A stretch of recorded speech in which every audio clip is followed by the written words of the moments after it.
성서의 시간. 이 시간에 기독교 종합대학 한국성서대학교와 한국성서선교회 성서대학교회에서 보내드립니다.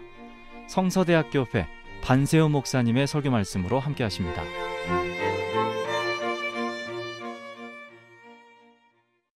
오늘 우리가 함께 나눌 하나님의 말씀은 창세기 31장입니다. 일전에 한 어르신을 만나서 이렇게 여쭸어요. 어르신, 지금까지 사셨던 인생 중에 가장 행복했던 순간이 언제셨어요? 아이고, 말도 마요. 행복이 어디 있어요? 지긋지긋하게 살았지. 하얗게 샌 머리와 깊이 파인 주름만큼이나 그간의 어르신의 삶이 얼마나 힘겨웠을지 느껴지는 대목이었어요. 하지만 바로 그때가 복음을 전할 좋은 기회였습니다. 어르신, 인생이 여기서 끝이 아니에요. 죽은 뒤에 영원히 행복할 수 있는 길이 있습니다. 그게 제가 하나님을 믿는 이유죠. 혹시 여러분의 마음도 그 어르신처럼 지쳐있지는 않으신가요? 오늘 말씀이 여러분께 위로와 소망이 되기를 바랍니다. 만일 오늘의 주인공 야곱에게 당신은 행복하냐고 물어본다면 어떨까요? 야곱은 이렇게 말했을지도 모릅니다. 행복이요? 그럼요, 저는 누구보다 행복을 갈망했죠.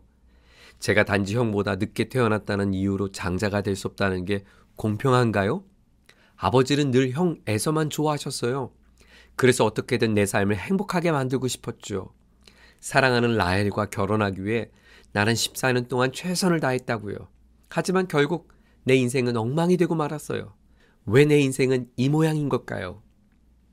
네, 충분히 상상할 수 있는 야곱의 심정입니다. 그런데 사랑하는 여러분, 하나님의 시점에서 본다면 어떨까요? 야곱을 바라보시는 하나님 아버지의 시선 말입니다. 야곱은 형 에서를 두려워하며 외삼촌 라반의 집에서 무려 20년간을 보내야 했습니다. 그리고 그는 이제 고향으로 돌아갈 때가 되었다고 생각했죠.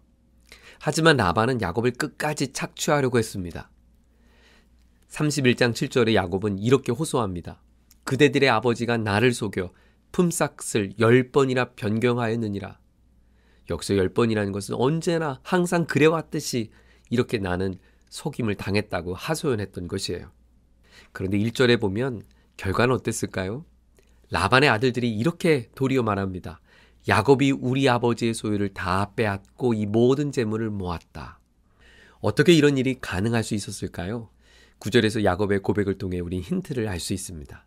하나님이 이같이 그대들의 아버지의 가축을 빼앗아 내게 주셨느니라.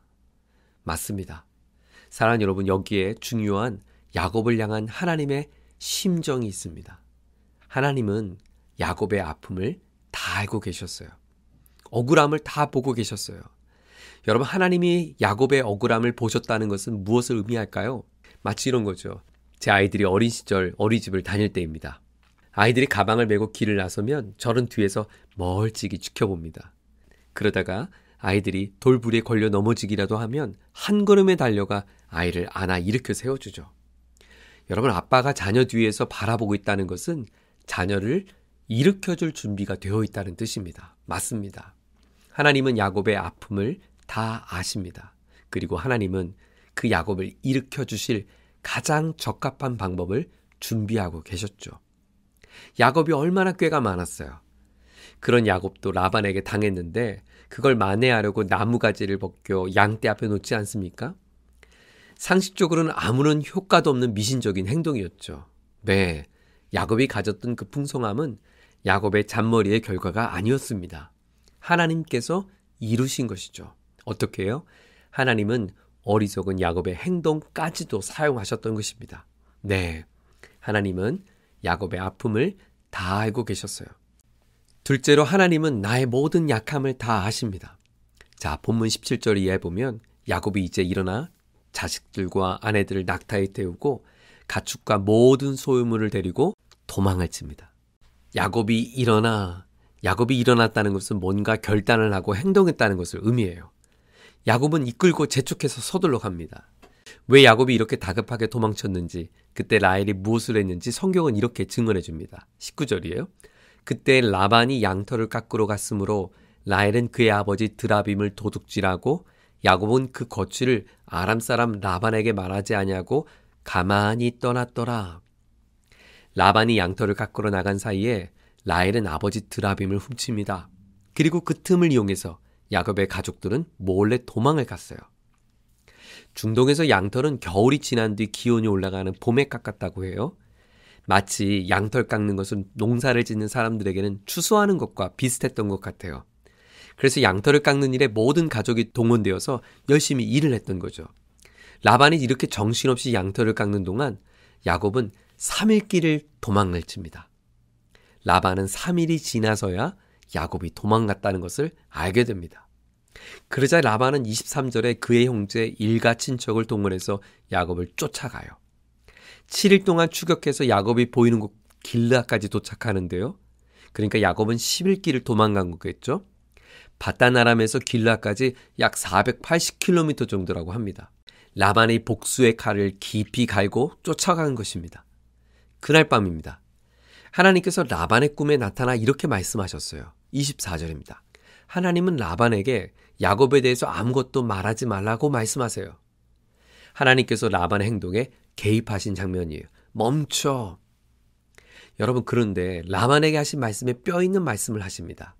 너는 삼가 야곱에게 선악간에 말하지 말라. 무슨 말일까요? 하나님은 다 아신다는 거예요. 야곱이 잘한 것도 알고 있고 못한 것도 알고 계신다는 거예요. 야곱은 내가 판단할 거니까 너는 건들지 마. 이렇게 말씀하셨어요. 여러분, 이 과정에서 하나님이 보이신 야곱의 연약함은 무엇이었는가? 네, 바로 라헬이 아버지 드라빔을 훔친 일이었습니다. 드라빔은 손에 쥘 만한 우상이었는데요. 가문의 수호신과 같은 역할을 했던 우상이었어요. 아마도 라헬은 이 드라빔이 자신과 가족들을 보호해 줄 것이라고 굳게 믿었던 것 같아요. 네, 중요한 것은 하나님은 야곱의 억울함은 물론이고 라헬이 드라빔을 훔치는 연약함도 보고 계셨다는 사실입니다. 여전히 하나님을 온전히 신뢰하지 못한 믿음 없는 내 모습을 보신 것입니다. 사무엘상 12장에 보면 이스라엘 백성들이 왕이신 하나님을 저버리고 자신들이 원하는 왕을 세워달라고 조르는 장면이 소개돼요. 그때 결국 하나님의 뜻은 아니었지만 이스라엘의 왕이 세워지죠. 초대왕 사울입니다. 사울이 이제 왕위에 오를 때 그의 나이는 40이었습니다. 그가 취임한 후 2년째가 되던 해 가장 먼저 한 일은 군사력을 정비하는 일이었어요. 군인 3,000명을 모아서 2,000명은 왕궁을 지키겠고요. 1,000명은 요나단을 필두로 해서 수비대를 세웠습니다. 그런데 요나단이 그만 블레셋 수비대를 습격해서 전쟁의 발단이 되고 말았어요. 고작 3,000밖에 안 되는 이스라엘에 비해 싸움의 대상이었던 블레셋의 군사력은 어마어마했죠. 병거가 3만, 마명이 6천, 보병은 해변에 모래같이 많았습니다. 그러자 모든 군인들은 산으로 들로 골짜기로 다 주랭랑을 칩니다. 사울도 너무 다급해지니까 제사장도 없이 서둘러 제사를 드리며 하나님의 은혜를 구하게 돼요. 이 과정에서 하나님의 말씀을 거역한 결과 하나님께 버림을 받게 됩니다. 그런데 제가 흥미롭게 묵상했던 것은 그 이야기의 맨 말미에 당시 이스라엘 군인들의 모습을 이렇게 묘사를 했어요. 한번 들어보세요. 사무엘상 13장 22절입니다. 싸우는 날에 사울과 요나단과 함께한 백성의 손에는 칼이나 창이 없고 오직 사울과 그의 아들 요나단에게만 있었더라. 당시 청동기에서 철기 문화로 넘어가는 때 이스라엘은 철공이 없어서 철기를 구하려면 블레셋을 의존해야 했던 것이에요. 그래서 나라 전체 군인 중에 칼을 가지고 있는 사람은 사울과 요나단밖에 없었다는 것입니다. 여러분, 이런 사울을 바라보신 하나님의 마음이 어땠을까요? 얼마나 한심스러웠을까요? 마치 라헬이 드라빔을 낙타 안장에 숨겨두고 도망가고 있는 그 모습을 하나님이 보시면서 얼마나 한심했을까요? 그 돌덩어리를 가지고 있으면 그것이 어떻게 라헬과 가족을 지켜줄 수 있겠어요? 못 지키죠. 사랑하는 여러분, 오늘 하나님은 나의 아픔을 보고 계신다고 말씀하세요. 그리고 나의 어리석음과 연약함도 보고 계신다고 말씀하십니다. 하나님은 우리가 완벽해서 도우시는 분이 아니십니다. 우리가 부족해도, 우리가 넘어져도 여전히 하나님은 우리를 지켜주시는 분이십니다. 혹시 오늘의 삶이 지긋지긋하다고 고백하고 계십니까? 누군가의 말에 상처를 받았습니까? 아무도 내 속마음을 모른다고 느껴지십니까? 하나님은 당신을 보고 계십니다. 내가 견뎌온 지나왔던 날들, 내가 흘린 눈물들, 내가 꾹 참아왔던 나의 상처들, 네, 하나님은 오늘 저와 여러분에게 말씀하십니다. 사랑하더라, 사랑하는 딸아, 내가 너를 보았노라. 그러므로 여러분, 이제 우리도 하나님을 바라봐야 합니다. 주님께서 내 인생에 어떻게 역사하고 계시는지 믿고 그 하나님을 기대하십시오. 그리고 이렇게 하나님께 고백하십시오. 네, 주님, 제가 이제 주님을 바라보겠습니다. 하나님, 지난 삶 속에 하나님께서 야곱의 아픔과 또 야곱이 걸어왔던 인생의 연약함을 다 지켜보시며 그의 삶을 끝까지 붙잡아 주셨습니다. 그 하나님의 손 안에 우리가 담겨 있음을 믿습니다. 이번 한 주간 오직 주님을 주목하며 나를 향해 바라보시는 하나님을 의지하여 믿음으로 살아가는 우리 모두가 될 수 있도록 도와주시옵소서. 예수님의 이름으로 기도드립니다. 아멘.